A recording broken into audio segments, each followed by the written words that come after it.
बिस्मिल्लाह। मेरी माँ एक छोटी सी दुकान चलाती थी। इस दुकान से जो भी आमदनी होती हम इसी से गुजारा करते थे। लेकिन मुझे अपनी माँ से नफ़रत थी क्योंकि इनकी एक आँख नहीं थी। आज की कहानी सुनने के बाद शायद आप फ़ौरन अपनी माँ का फ़ोन ज़रूर करेंगे। ये कहानी सुनाने से पहले ये जो आप बैकग्राउंड में वीडियो देख रही हैं, ये मेरे पिछले साल की ज़िंदगी की पहले उम्र की जर्नी है, जो कि मैंने की थी लाहौर के एयरपोर्ट से। और हम सीधे लैंड किया था हम लोगों ने मदीना एयरपोर्ट पे। और इसकी पूरी सीरीज़ में आप लोगों को दिखाऊंगी इंशाल्लाह, क्योंकि रमज़ान में मैंने किया था, इसलिए मैंने इसको रमज़ान में ही अपलोड करने का फ़ैसला किया है। तो मैं उम्मीद करती हूँ आप लोग जब इसकी पूरी वीडियो ये पूरी सीरीज़ देखेंगे एपिसोड 1, एपिसोड 2, एपिसोड 3 के हिसाब से, तो आप लोग बहुत ज़्यादा इंजॉय करेंगे इस चीज़ को। चलें अपनी कहानी को पूरा आगे से स्टार्ट करते हैं। मेरी माँ जब भी मेरे स्कूल आती, मेरा दोस्त मेरा मजाक उड़ाते, तुम्हारी माँ की तो सिर्फ एक आंख है। मैं ज़मीन में गड़ जाता था। मैं चाहता था कि मेरी माँ दुनिया से दूर रहे, मुझे कभी मेरी माँ किसी के सामने नजर ना आए। एक दिन मैंने गुस्से में कहा, माँ आपकी एक आंख नहीं है। जब आप मेरे दोस्तों के सामने आती हैं तो वो मेरा मजाक उड़ाते हैं। आप मर क्यों नहीं जाती? ये कहते हुए मुझे थोड़ा सा बुरा ज़रूर लगा, लेकिन अंदर ही अंदर मैं बहुत खुश था कि मैंने वो बात कह दी जो मैं हमेशा कहना चाहता था। माँ ने कुछ नहीं कहा, बस खामोश रही। मैं इस गुर्बत से भागना चाहता था। पढ़ाई में मजूर अच्छा था तो मैंने शहर छोड़ दिया, पढ़ाई की। फिर मैं यूनिवर्सिटी चला गया। यूनिवर्सिटी की तालीम मुकम्मल करने के बाद बहुत अच्छी जॉब में लग गया। फाइनेंशियली मजबूत हुआ। उसके चंद साल बाद मेरी शादी हो गई। मेरा अपना घर था, मेरे बच्चे थे, कार थी, बहुत अच्छी बीवी थी। मेरी ज़िंदगी बहुत कामयाबी थी और मैं बहुत खुश था, बहुत खुश। फिर एक दिन दरवाज़ा खड़का, दरवाज़ा खुला और वो खड़ी थी, मेरी माँ। सब ने पूछा, मेरी बीवी, मेरे बच्चों ने, ये कौन है? मुझे बताना पड़ा, ये मेरी माँ है। मेरी बेटी इनको एक आंख देखकर डर गई क्योंकि वो बच्ची छोटी थी। मैंने गुस्से में कहा, आप कौन है? मैं आपको नहीं जानता, जहाँ से चली जाएं।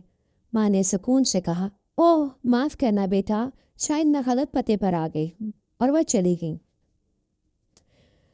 कुछ दिन बाद एक ख़त मुझे मिला। मैं उसके बाद अपने पुराने स्कूल गया, फिर मैं अपने पुराने घर गया। वो ठंडी ज़मीन पर गिरी हुई थी। वो जा चुकी थी ये दुनिया छोड़ के, और उनके हाथ में एक ख़त था। जब मैंने ख़त पढ़ा, उसमें लिखा था, मेरे बेटे, मुझे लगता है कि अब मेरे जाने का वक्त आ गया है। मैं तुम्हारे घर नहीं आ सकती थी, लेकिन एक बार तुम्हें देखना चाहती थी। मैं इसलिए तुम्हारे घर आई थी। जब तुम छोटे थे, एक हादसे में तुमने अपनी एक आंख खोती थी। एक माँ होने के नाते मैं बर्दाश्त नहीं कर सकती थी कि मेरा बेटा एक आंख के साथ बड़ा हो, इसलिए मैंने अपनी एक आंख तुम्हें दे दी। आज मुझे फ़ख्र है कि मेरा बेटा दुनिया के दोनों आंखों से देख सकता है। तुमने मेरे साथ जो भी किया, मैं कभी नाराज़ नहीं हुई। तुम ही मेरी कुल कायनात हो, तुम्हारी माँ। और मैं ये खत पढ़ के टूट गया, और मैं इस शख्स से नफरत करता रहा जो पूरी जिंदगी मेरे लिए जीता रहा, लाइक मेरी माँ। क्या आपको नहीं लगता हम अक्सर समझते हैं कि माँ मजबूत है, लेकिन हकीकत ये है माँ बहुत सी बातें कभी नहीं कहती। आज मैं आपको वो 4 बातें बताना चाहूँगी जो माँ ज़बान से नहीं कहती मगर दिल में ज़रूर रखती है। पहली बात, जब औलाद बदतमीज़ी से बात करे, माँ सब सुनती है, हर लफ्ज़, हर सख्त लफ्ज़, हर ऊंची आवाज़, हर वो जुमला जो दिल चीर दे, लेकिन वो जवाब नहीं देती क्योंकि उसे डर होता है कि अगर इसने एक लफ्ज़ भी वापस कह दिया तो कहीं इसका बच्चा इससे दूर ना हो जाए। वो अपने आंसू छुपा लेती है, किचन में जाकर बर्तन ही ज़ोर ज़ोर से पटाती, और ना ही दरवाज़ा बंद करके रोती है। वो बस खामोश हो जाती है, लेकिन इस खामोशी के अंदर एक सवाल गूंजता रहता है, क्या मैंने तुम्हारे या तुम्हें यही सिखाया था? तो फिर भी अगला दिन वही माँ आपके लिए नाश्ता तैयार करती है, या आपके साथ वैसे ही बात करती है प्यार से कि जैसे कुछ हुआ ही ना हो। यह है माँ की पहली खामोशी।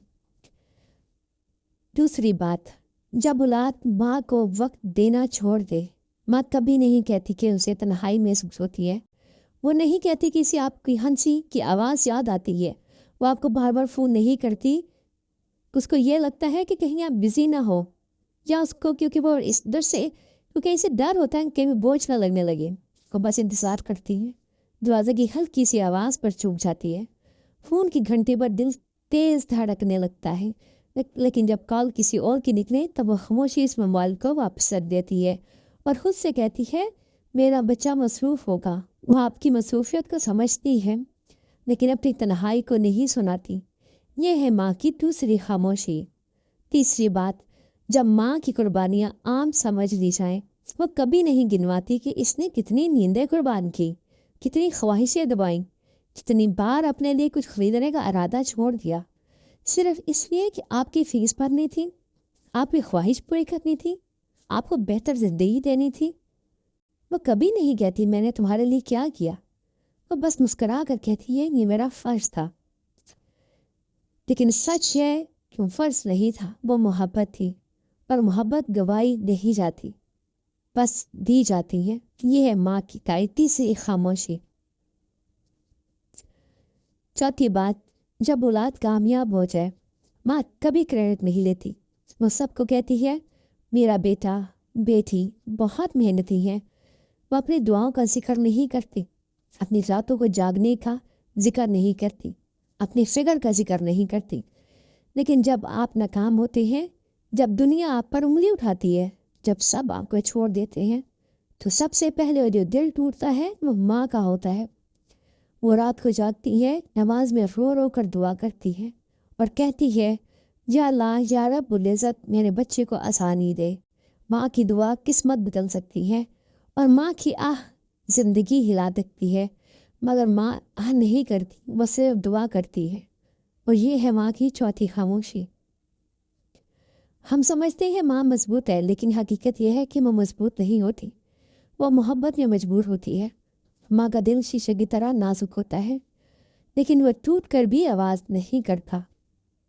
اپنی ماں کو پلیز سمجھیں، وہ ایک پورا وجود ہے، وہ ایک سائڈ کی کوئی چیز مت سمجھیں۔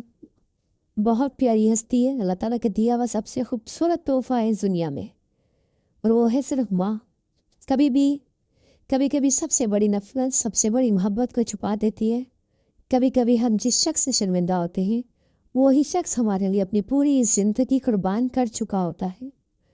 اگر آپ کی ماں زندہ ہے تو آج ہی انہیں گلے لگائیں، اور اگر وہ اس دنیا میں نہیں ہے تو ان کے لیے دعا کریں، کیونکہ دنیا میں سب کچھ مل سکتا ہے مگر ماں دوبارہ نہیں ملتی۔ اللہ تعالیٰ سب کی ماں کو صحت، تندرستی اور ایمان والی زندگی دے، اور ان کا سایہ ہمیشہ ہمارے سروں پر سلامت رکھے، اور جن کی مائیں اس دنیا سے جا چکی ہیں اللہ تعالیٰ ان کو جنت فردوس کا سب سے اونچا اور اعلیٰ درجہ عطا فرمائے، ان گروہوں کو قیامت تک نیند میں رکھے، ان کی جنت کو کشادہ روشن اور ٹھنڈا کر دے، اور سب کی ماہوں کو شہادت کا سب سے اونچا اور اعلیٰ درجہ عطا کرے۔ یا آمین یا رب العالمین۔ میں امید کرتی ہوں کہ آپ کو یہ میری ویڈیو بہت اچھی لگی ہوگی۔ اگر آپ کو میری ویڈیو اچھی لگی ہو تو اس کو شیئر کریں کسی ایسے کے ساتھ جو اپنی ماں کی محبت سے یا اپنی ماں سے ناراض ہے۔ میں امید کرتی ہوں یہ ویڈیو شاید کسی ایک کا بھی ضمیر کو جگا دے اور وہ اپنی ماں کی طرف واپس لوٹے۔ مائیں بہت پیاری ہیں، ان سے پیار کریں، کو گلے لگائیں، ان کے چومیں، ان کا سر دبائیں، ان کے ٹانگیں دبائیں، ان کے پیر دبائیں۔ اللہ تعالیٰ آپ سب کی ماں کو اپنے حفظ و امان میں رکھے۔ ملتے ہیں اگلی کسی اسی طرح خوبصورت اور پیاری سی ویڈیو میں، تب تک کے لیے اجازت۔ اللہ حافظ، فی امان اللہ۔